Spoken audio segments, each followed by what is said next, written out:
जी, BJP के लिए क्या खतरे की घंटी है? क्योंकि सारे एग्जिट पोल कह रहे हैं और आपका एग्जिट पोल भी यही कह रहा है कि हरियाणा और जम्मू कश्मीर दोनों जगह कांग्रेस और एनसी सरकार बना सकते हैं। क्या आने वाले चुनावों के लिए या राष्ट्रीय स्तर पर इसमें यह संदेश है कि बीजेपी के लिए एक संकट की घड़ी आने वाली है? ऐसा तो कहीं से मुझे नहीं लगता है। उसका कारण ये है कि हरियाणा में 10 साल के बाद तो सवाल ही नहीं उठता कि 3 बार कोई सरकार बन गई हो, नेक्स्ट टू इम्पॉसिबल। तो वो तो बिल्कुल सबको जब पिछली बार सरकार बनी थी हंग असेंबली के बाद जेजेपी के साथ, तभी ये तय हो गया था कि बीजेपी अब हरियाणा के अंदर अगली बार सरकार बनाना मुश्किल है।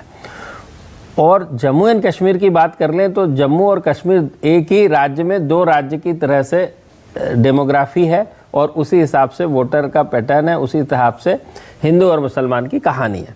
तो जम्मू में तो बीजेपी पहले से भी बेहतर करते हुए नज़र आ रही है। पहले से का मतलब है पिछली बार 25 सीटें मिली थी, पिछले 14 में जो 10 साल पहले चुनाव हुए थे, तो अब हमारे सर्वे में ही 24 से 34 मिलती दिख रही है, तो वो बेहतर ही है उस हिसाब से। लेकिन कश्मीर में पिछली बार भी कुछ नहीं मिला था और इस बार भी कुछ नहीं मिलता दिख रहा है। तो उस लिहाज से कहेंगे तो बीजेपी के लिए बुरी खबर तो है ही हारना, लेकिन इतनी भी बुरी खबर नहीं है कि उसको किसी देश के परिप्रेक्ष्य में देखा जाना लगे। ओके, लोग ये कहेंगे ना कि भाई 243 पे आ गए लोकसभा में 303 से, और हरियाणा हार रहे हैं, जम्मू कश्मीर हार रहे हैं, और उसके बाद फिर अभी महाराष्ट्र, वहां पर भी लोकसभा का रिजल्ट देखें तो हालत ठीक नहीं है। झारखंड में भी अगर कुछ ऐसा उलटफेर हो गया और वहां भी बीजेपी हार गई, नहीं, तो क्या इन सबको जोड़कर देखना गलत है? नहीं, गलत तो कुछ भी नहीं है मानक, लेकिन सबका अपना एक लेंस होता है।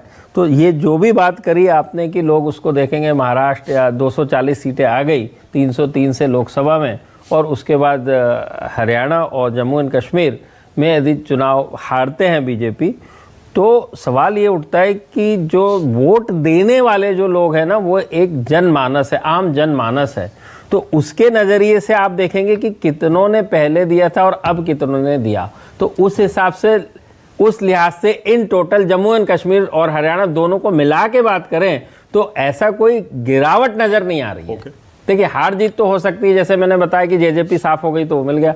अब बीजेपी को 35% मिलता दिख रहा है, जो कि 14 के चुनाव में 33% था। 33 था, अब 35 है। हाँ। तो ये तो बढ़ गया। तो उसको उस लिहाज से नहीं देखा जा सकता। और अच्छा, दूसरे एंगल से देखें